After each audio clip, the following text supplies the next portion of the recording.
qual é a repercussão do uso do opioide sobre o funcionamento das adrenais e como é que a gente pode avaliar esse tipo de repercussão?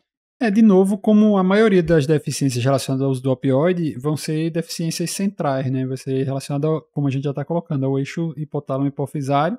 Então, a gente vai ter um quadro sugestivo de uma insuficiência adrenal secundária, né? Um quadro central, onde a gente vai ter deficiência principalmente do cortisol, né? Então, assim, lembrar que o eixo mineralocorticoide ele não vai ser, assim, de cara afetado nesse contexto. Então, se você tiver um paciente que tenha esse eixo comprometido, pensar que talvez você tenha algum acometimento adrenal primário, e aí, de novo, no contexto da oncologia, lembrar que adrenal é um sítio frequente de metástase e tal, então a gente, enquanto endocrinologista, né, tem que ter uma anamnese cuidadosa, ter um encaminhamento ali com mais detalhe em relação a qual é a condição do paciente no uso da medicação, do opioide, no caso, né. E aí já é bem menos frequente você ter alteração do eixo adrenal do que ter do eixo gonadotrófico, né, aí eu vi casuísticas lá, o próprio texto fala em torno de 15%. Eu só vi até hoje em paciente hospitalizado. Eu não me lembro.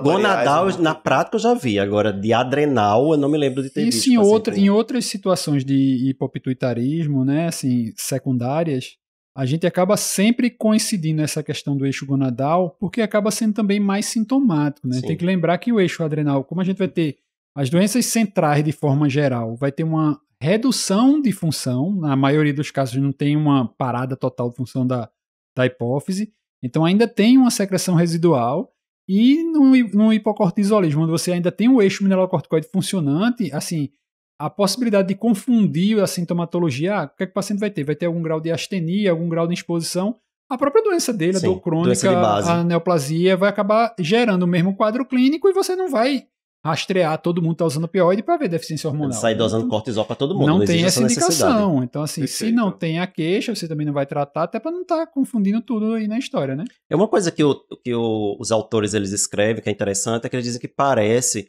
que, embora alguns pacientes evoluam com a deficiência na síntese de cortisol por diminuição da secreção de ACTH, parece que a resposta ao estresse não está alterada, né? Então, parece que, assim, quando esse paciente vai submeter algum estresse, se submete a algum estresse físico, não, por isso que a prevalência de crise adrenal é muito baixa.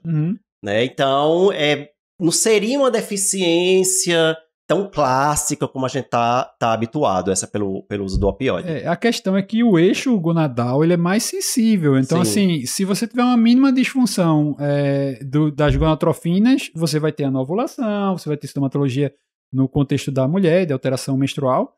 E no contexto do homem é a mesma coisa, né? Assim, acaba tendo alguma repercussão sexual, que às vezes também pode ter pela própria condição de base, ele está mais propenso também a testar, né? Então acaba dando muito mais diagnóstico. E na prática, existe um outro fator confundidor. Muitas vezes esse paciente que tem um perfil de fazer abuso de opioide, ou o paciente que tem indicação formal de tratamento com opioide, por exemplo, um paciente oncológico, é comum que haja, ou no caso do abuso, o uso indevido de corticoide, ou em quem tem indicação, também indicação de usar corticoide, e aí o uso crônico de corticoide também é uma causa de insuficiência adrenal. Acaba confundindo tudo. Sim.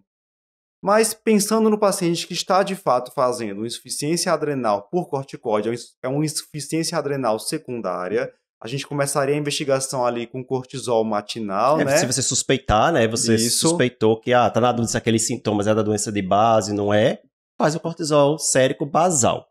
É o exame como qualquer outra causa de insuficiência adrenal, né? A gente vai investigar da mesma forma.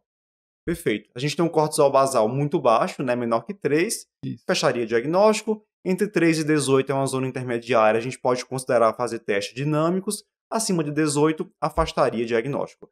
Para deixar a dica aí de como fazer essa investigação inicial nos casos. Ou seja, não muda só porque o paciente está usando opioide.